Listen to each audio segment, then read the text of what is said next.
आपके माध्यम से एक बात कहूँगी कि दुष्यंत चौटाला जो है वो बहुत ईमानदार नेता है। कोई कितनी भी जांच करवा ले, दुष्यंत जैसा पाक है वैसा ही पाक निकले। अभय सिंह चौटाला की बात करें, आपके देवर हैं, रोजाना इस तरीके के बयान देते हैं कि जेजेपी को कहीं न कहीं बाहर निकाला गया। जिस तरीके से बहुत सारी ऐसी शब्दावली जो कहीं न कहीं प्रयोग करते हैं, तो उनके बयानों को आप कैसे देखते हैं? ठीक है ना, वो ततैया खाया हुआ नहीं करता, हाय हाय हाय हाय।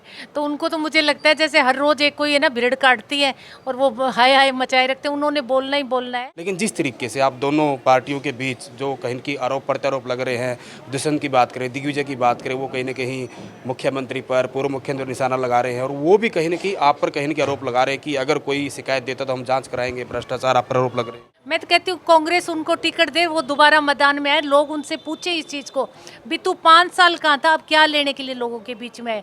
मैं तो हर रोज़ प्रेरित करती हूँ कि विजेंद्र को टिकट मिले, विजेंद्र को टिकट मिले और लोग उनको घेर घेर के पूछे भी तू कहाँ था 5 साल। मैं हिसार लोकसभा के अभी चुनाव की बात करूं तो तीन सदस्य आप इस परिवार से हैं, आपके चाचा ससुर हैं, आपकी देवरानी और आप हैं। कहीं न कहीं तीनों ही लोग जो है, क्योंकि मतलब बीजेपी के साथ भी चौधरी देवलाल का फोटो लगने लग गया और इनेलो वाले भी लगाते हो और आप भी लगा रहे हो और तीनों कहीं न कहीं ये दावा करते हो कि चौधरी देवलाल की नीतियों को हम आगे बढ़ा रहे हैं। लेकिन जनता जो है आखिर वो किस तरीके से ये जज करे कि आखिर कौन असल रूप में, असल मायने में चौधरी देवलाल की नीतियों को आगे बढ़ा रहा है? मैंने पहला प्रतिपक्ष नेता देखा है जिसने सरकार के खिलाफ कभी कोई आवाज़ नहीं उठाई। अगर उनके किसी विधायक ने उठाने की भी कोशिश की नहीं है तो मैंने जो भूपेंद्र हुड्डा को हमेशा उस विधायक का हाथ पकड़ के ये कहते हुए सुना है विधानसभा में कि बैठ जाओ बैठ जाओ बैठ जाओ। वो सरकार के खिलाफ ही नहीं बोले तो कौन हुआ सरकार की बी टीम?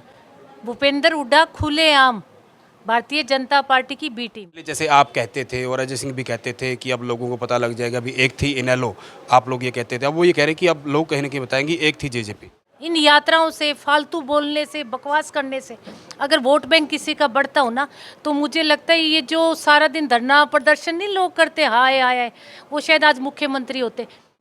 दोस्तों नमस्कार, मैं हूं सुरेंद्र नैन और भारत पोस्ट पर आप सभी का स्वागत है। इस वक्त आप देख सकते हैं मेरे साथ जननायक जनता पार्टी के हिसार लोकसभा से उम्मीदवार नैना सिंह चौटाला जी हैं। मैम पहले तो बहुत बहुत स्वागत है। Thank you Surendra, thank you भैया। मैम जिस तरीके से बात करें हिसार लोकसभा की, अगर हम देवलाल परिवार की बात करें, पहले भी बहुत लोगों ने चुनाव लड़ा और अभी भी बहुत लोग मैदान में हैं, लेकिन अगर कामयाबी की बात करें तो सिर्फ दुष्यंत चौटाला को मिली। फिर से जिस तरीके से पार्टी ने आपको यहाँ पे उम्मीदवार बना के उतारा है, आप लोगों के बीच जा रही हैं, किस तरीके का समर्थन आपको मिल रहा है? सुरेंद्र बहुत अच्छा समर्थन मिल रहा है मेरे भाई, जहाँ भी जा रहे हैं। मैं कहूँगी पुरुषों के बराबर महिलाओं की संख्या बहुत ज़्यादा है और महिलाओं से मैं हर जगह, पहले भी 2 बारी मैं विधायक बन चुकी और महिलाओं ने मेरा बहुत साथ दिया है। उन्हीं की बदौलत शायद मैं विधानसभा पहुंची। तो अब मुझे पूरा विश्वास है जिस हिसाब से महिलाएं इकट्ठी हो रही है, महिलाएं मुझे संसद भेजने का काम करेंगी।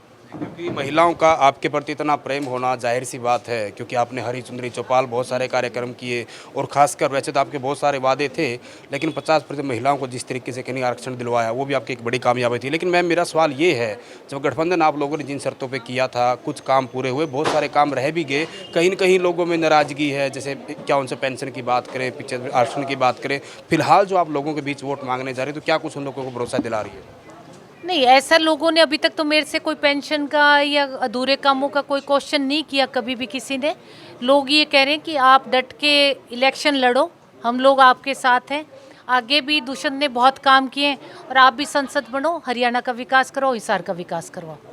कि मैं कुछ दिन पहले की बात करूं, आप लोग गठबंधन में थे, लेकिन अब गठबंधन से बाहर निकले, बीजेपी की सरकार है हरियाणा में।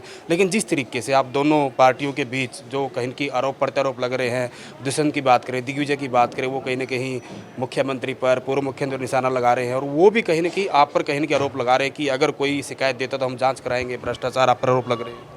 देखो, राजनीति है, राजनीति आरोप और प्रत्यारोप का खेल होता है। सब एक दूसरे पे इलेक्शनों के दिनों में फुल कोई किसी पे एलिगेशंस लगाएगा, कोई किसी पे लगाएगा। पर मैं आपके माध्यम से एक बात कहूँगी कि दुष्यंत चौटाला जो है वो बहुत ईमानदार नेता है। कोई कितनी भी जांच करवा ले, दुष्यंत जैसा पाक है वैसा ही पाक निकलेगा। और मैं कांग्रेस की बात करूं, मुख्य विपक्षी दल है और खासकर भूपेंद्र सिंह हुड्डा की और उनके बेटे की, जिस तरीके से वो लगातार बयान दे रहे हैं कि जो ये गठबंधन टूटा है, इस गठबंधन टूटने को लेकर भी कहीं न कहीं इनके बीच समझौता हुआ है कि कहीं न कहीं जब जेजेपी बीजेपी के साथ थी तो उतना फ़ायदा नहीं मिलना था, लेकिन बीजेपी को इलेक्शन में कैसे फ़ायदा मिले इसलिए जेजेपी को बाहर निकाला है। इस बात पे मैं आपको एक बात कहूँगी, क्योंकि शायद आप तो विधानसभा के अंदर नहीं बैठे, मैं 4.5 साल विधानसभा में बैठी हूँ। मैंने पहला प्रतिपक्ष नेता देखा है जिसने सरकार के खिलाफ कभी कोई आवाज़ नहीं उठाई। अगर उनके किसी विधायक ने उठाने की भी कोशिश की नहीं है तो मैंने चोई भूपेंद्र हुड्डा को हमेशा उस विधायक का हाथ पकड़ के ये कहते हुए सुना है विधानसभा में कि बैठ जाओ बैठ जाओ बैठ जाओ। वो सरकार के खिलाफ ही नहीं बोले तो कौन हुआ सरकार की बी टीम? भूपेंद्र हुड्डा खुलेआम भारतीय जनता पार्टी की बी टीम है। अगर मैं इससे पहले की बात करूं, यहाँ पे बृजेंद्र सिंह सांसद है बीजेपी के, 3 लाख से ज़्यादा वोटों से जीते, लेकिन जिस तरीके से आखिर वक्त पर वो कांग्रेस में चले गए, और खासकर दिग्विजय की बात करूं दुष्यंत की, तो कहीं ना कहीं कहते हैं कि जब हम सांसद थे तो हमने काम करके दिखाया, और बृजेंद्र को कहीं ना कहीं मोनी सांसद वो कह रहे कि मोनी बाबा है, और आपने भी अभी अपने भाषण में आप कह रहे थे, तो कहीं ना कहीं जिस तरीके से लोगों में उनकी नाराज़गी है तो लोग आपसे भी शिकायत करते हैं कि हमने सांसद को जिताया तो हमारे काम नहीं आए। बिल्कुल, मैंने हिसार की बहुत सारी कॉलोनीज़ की हैं, सेक्टर 14, 16, आज्ञाजाद नगर, ऋषि नगर, बहुत सारी जगह मैं गई हूँ। हर जगह जाके लोगों से हम जब पूछते हैं कि आप कैसा सांसद, पीछे वाला सांसद, तो लोग ये कहते हैं कि कौन था पीछे सांसद। जिस सांसद की 5 साल में किसी ने शक्ल नहीं देखी, फिर ऐसे सांसद बनाने का फ़ायदा क्या?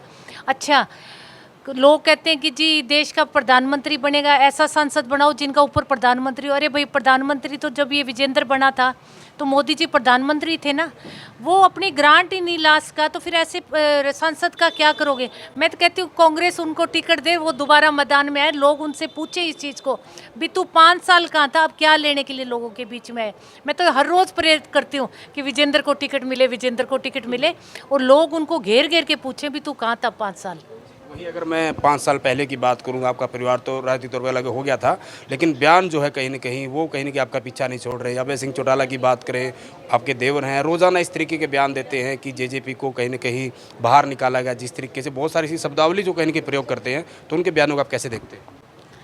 देखो, एक आदमी होता है जिसने बोलना ही बोलना है, ठीक है ना, वो ततैया खाया हुआ नहीं करता, हाय हाय हाय हाय। तो उनको तो मुझे लगता है जैसे हर रोज़ एक कोई है ना भिड़ काटती है और वो हाय हाय मचाए रखते हैं। उन्होंने बोलना ही बोलना है, और उनको तकलीफ़ सबसे बड़ी इस चीज़ की है इनेलो को कि जो 0 से स्टार्ट हुए थे वो 10 विधायक ले कैसे गए। बस वो अंदर है ना, एक हजम नहीं हो रहा उनको। तो जनता है, ये मुझे लग रहा है आने वाले इलेक्शन में बहुत अच्छी तरह आजमूला की गोली जो है वो उनको दे देगी और अपने आप शांत कर देगी, हमें बोलने की ज़रूरत ही नहीं है। पहले जैसे आप कहते थे और अजय सिंह भी कहते थे कि अब लोगों को पता लग जाएगा, अभी एक थी इनेलो, आप लोग ये कहते थे, अब वो ये कह रहे हैं कि अब लोग कहीं ना कहीं बताएंगे एक थी जेजेपी।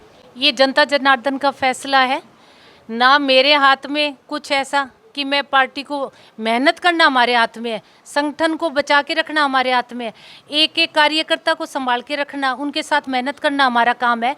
पर जनता जनार्दन का फैसला जो है वो जनता करेगी कि कौन सिरमौर होएगा और कौन नीचे होएगा। ये किसी भी पार्टी के हाथ में नहीं है। अगर पार्टियों के हाथ में होता तो राहुल गांधी जो है ना वो धक्के खाता हुआ यात्रा नहीं करता, घुटने घिसके बेचारे के। पहले इतनी लंबी यात्रा करा, कुछ नहीं मिला, अब फिर वो यात्रा पिला थक हार के फिर बीमार होके बैठ गया। अगर खुद के उस पे इन यात्राओं से, फालतू बोलने से, बकवास करने से अगर वोट बैंक किसी का बढ़ता हो ना, तो मुझे लगता है ये जो सारा दिन धरना प्रदर्शन नहीं लोग करते हाय हाय हाय, वो शायद आज मुख्यमंत्री होते। लोग काम को देखते हैं।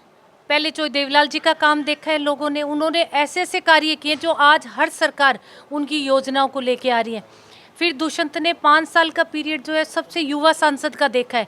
दुष्यंत ने हिसार में अनेकों ऐसे कार्य किए जो विपक्ष भी आज याद करता है कि सांसद हो तो दुष्यंत चौटाला जैसा। अब 4.5 साल के पीरियड में मैं कहती हूँ हिसार को 750 करोड़ की ग्रांट तो एलिवेटेड रोड के लिए दिए दुष्यंत ने। हिसार को फाटक फ्री करवा दिया। हिसार में अनेक ऐसे कार्य किए दुष्यंत ने जो लोग आज भी याद करते, चाहे वो सांसद निधि वाला हो, चाहे वो उप मुख्यमंत्री वाला हो। अंतिम सवाल है मेरा, चौधरी देवलाल जी का जिक्र आपने किया, और मैं हिसार लोकसभा के अभी चुनाव की बात करूं तो 3 सदस्य आप इस परिवार से हैं, आपके चाचा ससुर हैं, आपकी देवरानी और आप हैं। कहीं ना कहीं तीनों ही लोग जो है, क्योंकि अब तो बीजेपी के साथ भी चौधरी देवलाल का फोटो लगने लग गया, और इनेलो वाले भी लगाते हो और आप भी लगा रहे हो, और तीनों कहीं ना कहीं दावा करते हो कि चौधरी देवलाल की नीतियों को हम आगे बढ़ा रहे हैं। लेकिन जनता जो है आखिर वो किस तरीके से ये जज करे कि आखिर कौन असल रूप में, असल मायने में चौधरी देवलाल की नीतियों को आगे बढ़ा रहा है? देखो, बात फोटो की है भाई सुरेंद्र, तो मैं कहूँगी फोटो हर आदमी लगा सकता है, क्योंकि चोई देवलाल जो थे वो बहुत बड़े नेता थे, वो लगा सकते हैं। चोई रणजीत सिंह को पूरा अधिकार है क्योंकि वो उनके पिताजी थे। मैं और वो मेरी जो देवरानी खड़ी हुई हूँ, हमें भी अधिकार है क्योंकि हमारे दास ससुर है। कोई फ़ोटो लगाने के लिए किसी को मना नहीं कर सकता।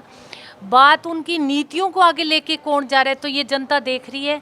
ये नीतियां जो है वो जननायक जनता पार्टी चोई देवीलाल की नीतियों को आगे लेके बढ़ी है, यही आगे लेके जाएगी और ये ही चोई देवीलाल का नाम जो है दोबारा शिखर पे ले जाने का काम करेगी। शुक्रिया मैम बातचीत करने के लिए। तो ये थी जेजेपी से उम्मीदवार नैना सिंह चौटाला, जिन्होंने कहीं ना कहीं साफ तौर पर कहा है कि जिस तरीके से दुष्यंत चौटाला ने सांसद रहते हुए जो काम करके दिखाए थे, लोगों के लिए काम किए थे, उसी भरोसे से उसी कामों से फिर से लोग जो है वो जननायक जनता पार्टी को यहाँ से जिताएंगे। हालांकि आपको क्या लगता है कि आखिर कौन इस बार जो है हिसार लोकसभा से किसके सिर पर जो है सांसद का ताज सजेगा, आप भी कमेंट करके अपनी प्रतिक्रिया जरूर दें।